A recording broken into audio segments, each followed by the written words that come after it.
Boy, things got heated on Capitol Hill with Congresswoman Jasmine Crockett went off on Republicans. You know, Donald Trump has been doing all he can to shut down the release of all the Epstein files. Now you got this stupid fool, House Speaker Mike Johnson, claiming that Donald Trump was an FBI informant to take down Epstein. They just make shit up every single day. But Congresswoman Crockett, she wasn't having none of that. Roland. It's interesting that we're sitting here and we're talking about the so-called threats to the First Amendment when the biggest threat to free speech right now is the old guy that is sitting over in the Oval. Now, Mr. Farage and I met over a month ago, and he has made it a brand of being this free speech warrior. And one of the things that I wanted to recap was the fact that he literally tried to shut down my ranking member as he was engaging in his own free speech. It seems like it's more so free speech for me, but not for thee, a lot of times with certain people. And it's sad that he had to run and have lunch with Trump or to go raise some money for his 4-member party. So, Mr. Price, you get to be the lucky one to help me figure out what exactly free speech advocates believe. It's good to see you again. You tell me whether these government actions support free speech or suppress it. Let's call it free speech or federal suppression. Fining or defunding news outlets or companies because they don't share a particular political message. I think I'm not entirely sure what context you're referring to. I think I'd need a little bit more information. So, long story short, if they decide that they are going to fine or defund any news outlet simply because it doesn't necessarily go far left or far right, do you think that that is a violation of free speech? Well, I'm not entirely sure how it would connect with, let's say, the area of expertise that I have. I think you may be referring to the PBS controversy. It's probably not something that I would be able to really... Not necessarily. But let me go to Professor K. Professor K, did you understand my question? Fining or defunding news outlets or companies because they don't share a particular political message? Yeah, thank you for the question. At the very core of the First Amendment is a prohibition of viewpoint discrimination. Okay. And what you described sounds like viewpoint discrimination. So it definitely sounds like federal suppression. If you require news outlets and companies to have content moderators to ensure their coverage promotes a political ideology or leaning, would that be federal suppression? Well, that does sound like an interference with the company's content moderation decision. Banning materials because of their content. Materials? Yes, so like books. Oh, of course. Well, and we've seen this in the range of book bans at libraries across the country. Absolutely. What about threatening private companies with lawsuits or fines unless they do the government's bidding? It sounds like pressure that would be undue, yes. Okay, so I agree with you. All of these actions are exactly what Trump has done since he's taken office. Make no mistake, Trump is weaponizing his idea of free speech to force folks and companies to become his political puppets to promote his propaganda. Trump and Republicans defunded NPR because they argued it was biased. Trump has removed books discussing racial discrimination at U.S. military academies, including the amazing Maya Angelou's autobiography, I Know Why the Caged Bird Sings. He's tried to strip funding to schools across the country if they don't remove materials that include discussions of racial discrimination or that promote diversity. And in order for the merger between Paramount and Skydance to happen, the FCC chairman and Republican-appointed commissioners required Skydance to establish a bias monitor. And in its FCC order noted reports, quote, concerning negative media coverage of the Trump administration. This is to say nothing of Trump pushing television networks to get rid of comedians and talk show hosts who criticize his administration, say like Mr. Colbert. Let's call this what it is. It's Trump weaponizing the idea of free speech to force people, institutions, and companies to be his mouthpieces. This ain't free speech, it's propaganda.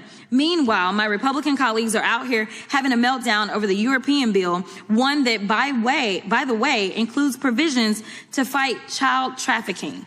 You know, it's frustrating because we talk about being fiscally responsible and we talk about free speech. And right now, as we're having these discussions, you know who's trying to shut down members from voting in the way that they want to vote?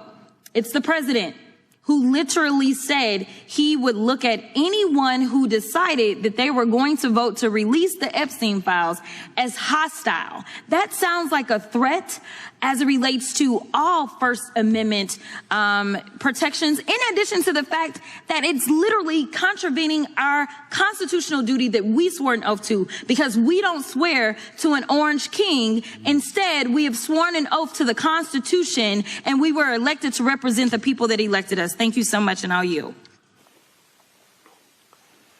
Candace, these people don't give a damn about free speech. What they care about is that they have free speech and they shut everyone else down.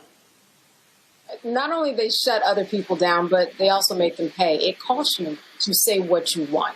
Ask ABC, ask CBS. But what we're going to see now with these Epstein files is something else that they would have never seen before. And that is, as we know, these women have come together, and people from all sides of the political spectrum are now saying, we can just give that list by ourselves. We can go on this floor, we can claim immunity and use somebody else as a mouthpiece who has volunteered, and we are going to get that list by ourselves. He's got another thing coming. I don't think he saw this coming. I don't think he saw the crossing of people who have always been at the other end of the spectrum come together to say, this is ridiculous, and you can't force us to pay you to shut our mouths. We are going to say what we want because we're on the political floor. And that's going to be the difference, I think, in this one with these Epstein files. It's really a shame, too, because I think that people, they're just trained to listen to Trump. And the more and more he says something, at some point, it's like the tipping point. And all of a sudden, they just believe him for no reason. It's partly that. It's partly the algorithm. It's partly just people wanting to believe that the vote that they put in is actually working out. When it's not, we are going to see a lot from these Epstein files, and everything that we've seen so far is leading me to believe that we're going to go down a path that we have never gone down before.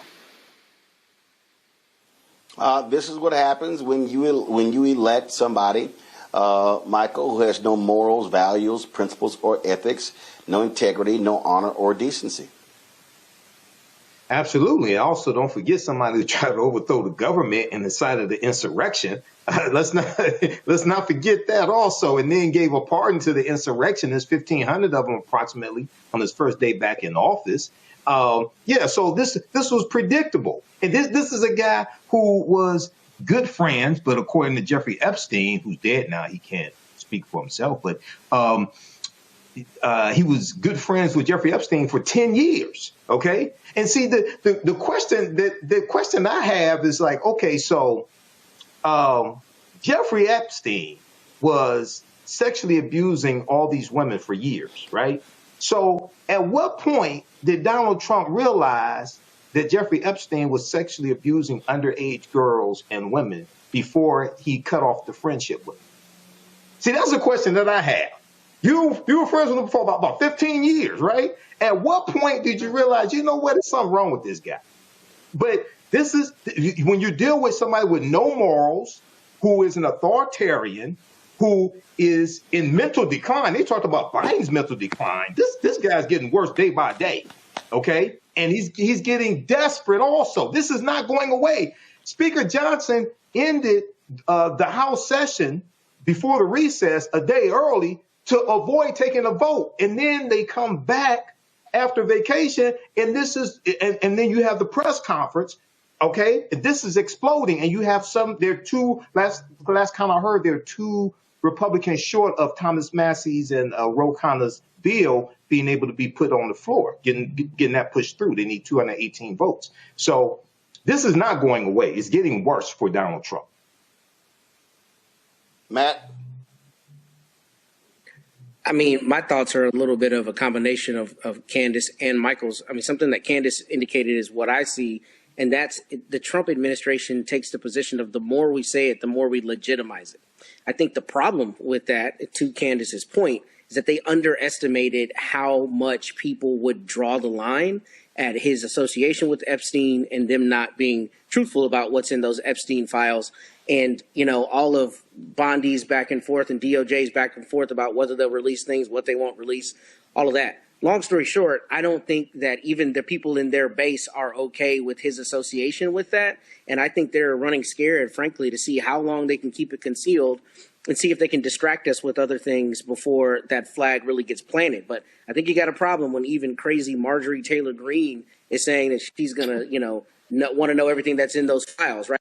Like that's, they've been towing the MAGA line so long that when you see a break like that, I think that's a harbinger of something bad to come for the administration. So, I mean, that's what I'm seeing. But what I see with the media and what I see with people in his base is the more they say it's legitimized. And the thing I don't understand with that is you've done a great job on this show over the years of pointing out all the dishonesty, all the falsehoods, all the lies. Well, you see so much vacillation as it relates to the administration and his relationship with Epstein and what they're going to release with Epstein, that at a certain point, you know, you wonder the people who are the same people who were, you know, calling for the heads of all those people when they thought that pizza place there in D.C. housed, you know, a den of pedophiles at the bottom of it, those crazy folks, those are the same people who were a part of MAGA. And I don't know how long they can run before they have to give that information up. And I suspect that information is going to Michael's point, show that he had a much cozier relationship with Epstein than he's willing to let on. And I think that is going to be, you know, irreparably damaging to him and his administration. But I don't know what the back end of that is, because you were watching him trample over the Constitution on nearly a daily basis. And the guardrails we thought would keep, you know, some of that action from happening have not been effective. So I don't know what that means at the end, but I think they're running from having to give that information up. Be sure to register for my new online history course. Visit our website, AfricanHistoryNetwork.com, AfricanHistoryNetwork.com. This class is on Saturdays, 4 p.m. Eastern Standard Time. And it's going to start Saturday, August 6th, 2025. Go to our website, AfricanHistoryNetwork.com, and scroll down. This is African empires, the Moors, and the transatlantic slave trade, 5000 BC to 1800 AD. This is a 10-week online course. We're actually going to start on Saturday, September 6th. Click right here to register. Class is on sale. $80. We do the sessions live. All the sessions are archived and recorded. You can go back and watch it anytime. And one of the things we'll talk about are various African empires, whether we talk about ancient Nubia or the Kush Empire, ancient Kemet, ancient Egypt, Great Zimbabwe, Carthage, the Nok culture. We're going Meroe, Axum. We're going through and looking at history, thousands of years of history, various African empires, and then also we'll deal with the transatlantic slave trade and how it evolved. So we'll look at history from 5000 BC through 1800 AD. You'll get 5 of my lectures in digital download format free with this. And then also be sure to download our class lesson plan here as well. Click on the download button to download our class lesson plan. And visit my website, AfricanHistoryNetwork.com. Our social media handles are here as well. And you can email me through the website. Just click on contact the African History Network. So this class is PG-13. You can use this content with your children. Also, I don't do a lot of cursing or anything like that. It's very visual. There are 80 to 100 articles that we reference in the class. I show you the articles on the screen. There are 15 books that we reference. You don't have to buy any of the books. We show you the books we show you the pages of the books on the screen as well. And there are 200 slides in the class also. Okay. So I have a PowerPoint presentation, the video clips that we show, excerpts of interviews I've done with some of our historians. I've been teaching this class on and off since 2017, so it has evolved immensely since then. Also, you can support the African History Network through PayPal and Cash App. We have the information right on the homepage of my website. If you scroll down, $ the AHN Show through Cash App, and through PayPal, paypal.me/the AHN Show.